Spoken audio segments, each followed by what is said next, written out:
बिस्मिल्लाहिर्रहमानिर्रहीम। Ninth class. आज के लेक्चर में हम टेंसेस का आगाज़ कर रहे हैं। टेंसेस आम तौर पर स्टूडेंट्स के लिए एक बहुत डिफ़िकल्ट और कॉम्प्लिकेटेड टॉपिक है,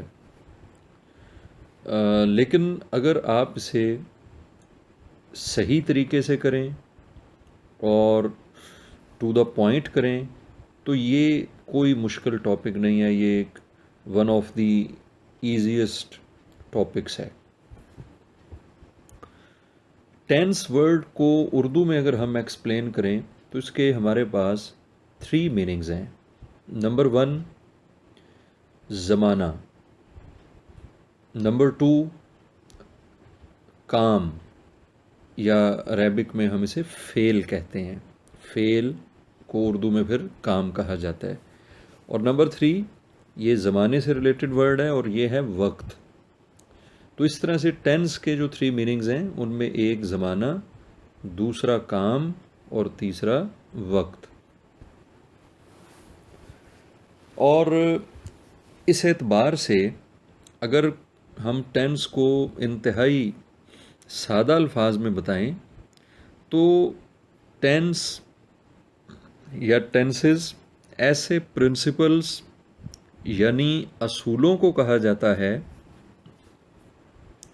जिनके मुताबिक हम किसी मखसूस वक्त में किसी काम के होने या ना होने को बयान करते हैं। यानी बेसिकली जो टेंस है इसकी डेफिनेशन कुछ यूँ है कि किसी मखसूस वक्त में किसी काम का किया जाना या होना या फिर ना होना।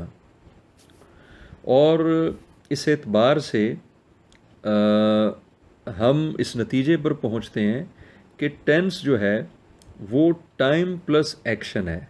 यानी कि एक वक्त हो और फिर उसमें कोई काम किया जा रहा हो।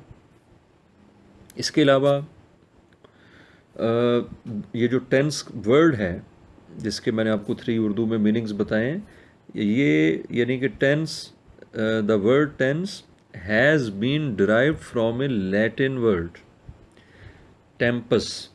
ये लातीनी ज़ुबान के एक लफ्ज़ टेम्पस से निकला है या टेम्पस से अख़ज़ किया गया है, विच मीन्स टाइम। और इस टेम्पस का मीन जो है वो टाइम है। यानी कि जब हम इस लैटिन वर्ड टेम्पस को इंग्लिश में देखते हैं तो इंग्लिश में इसका जो मीनिंग है वो टाइम है, और टाइम फिर वही वक्त। और इसी तरह जो ये टेंस है, the tense of a verb shows the time when an action और कंडीशन अकर्ड। यानी कि ये उस वक्त को जाहिर करता है जब कोई काम या कोई सूरत हाल या कोई वाक़या पेश आ रहा होता है। अच्छा, अगर हम अब टेंस को यहाँ तक समझ ही चुके हैं कि ये टाइम प्लस एक्शन है, तो हम इसे मज़ीद आसान करते हैं कि टाइम के अकॉर्डिंग टेंस कितनी तरह का है और एक्शन या फिर वर्क के अकॉर्डिंग जो टेंस हैं वो किस तरह से हैं। तो अगर हम इसे टाइम के एतबार से लें तो time is of 3 types.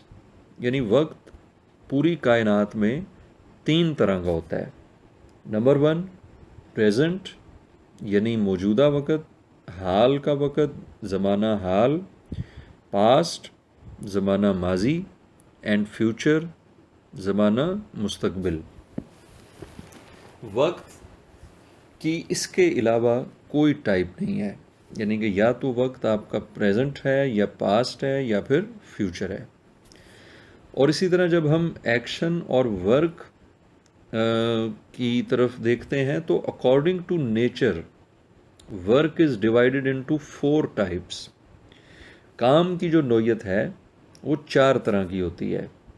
Number 1, या तो वर्क जो है वो सिंपल होगा। सिंपल टू मीन कि यानी कि एक सादा तरीके से आप एक अपने रोज़मर्रा के जो आपके मामूलात हैं या जो काम हैं या जो कुछ आप करते हैं, आप उसके बारे में बात करते हैं। और सिंपल वर्क जो है वो आम तौर पे इंडेफिनेट भी होता है कि उस काम की कोई ख़ास वजाहत नहीं होती। इनडेफिनेट मीन्स के जो चीज़ डेफिनेट ना हो। डेफिनेट मीन वाजे और इनडेफिनेट यानी कि गैर वाजे। सेकंड नंबर पे कॉन्टिन्यूस। कॉन्टिन्यूस जो है इट मीन्स जारी, यानी कि पहले आप सिंपली एक इंडेफिनेट वर्क को एक्सप्लेन करते हैं कि इंडेफिनेट काम इंडेफिनेट है, गैर वाज़ेह है, सिंपल है।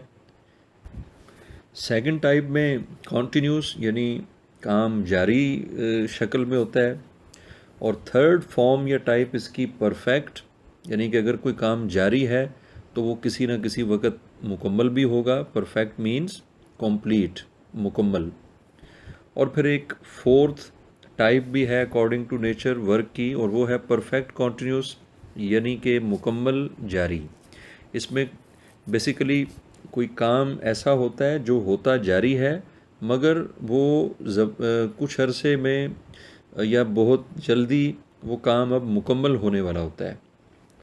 तो इस तरह से हमारे सामने टाइम जो है वो तीन अशकाल में, तीन फॉर्म्स में, तीन टाइप्स में हमारे पास आता है, प्रेजेंट, पास्ट, फ्यूचर।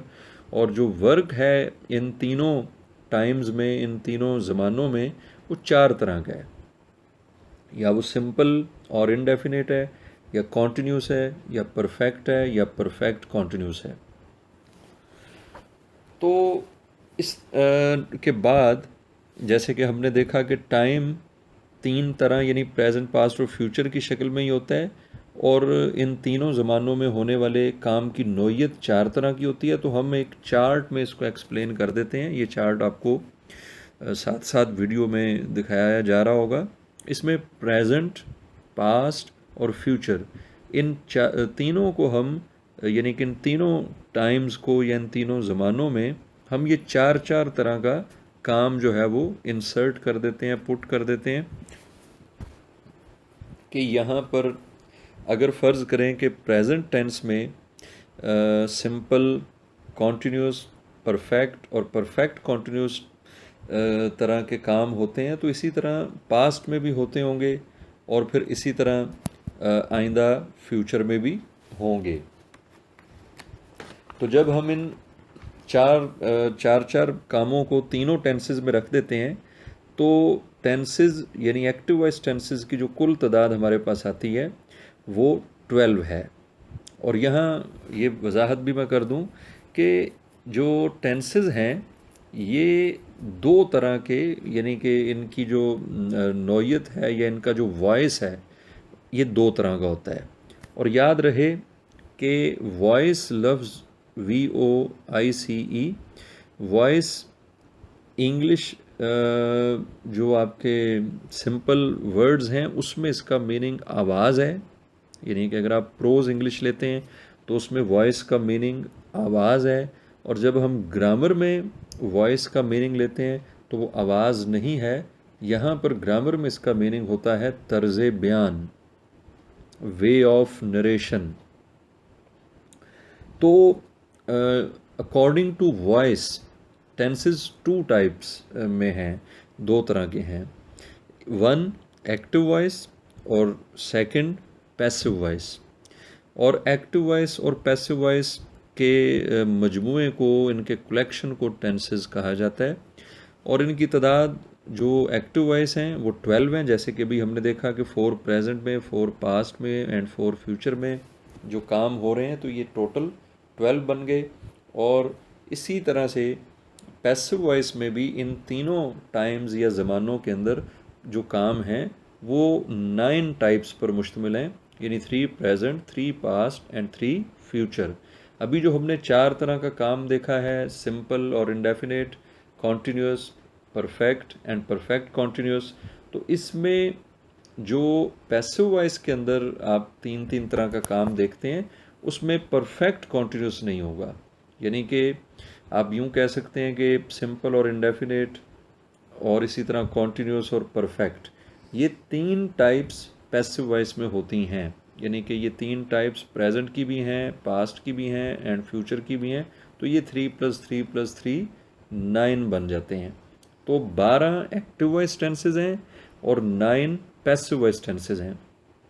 लेकिन हम फिलहाल एक्टिव वॉइस टेंसेज की बात कर रहे हैं। प्रेजेंट इंडेफिनिट टेंस या यानी कि जितने भी टेंसेज आप इस वक्त आपके सामने आ रहे हैं, ये फ़िलहाल हम एक्टिव वॉइस टेंसेस की तरफ चल रहे हैं।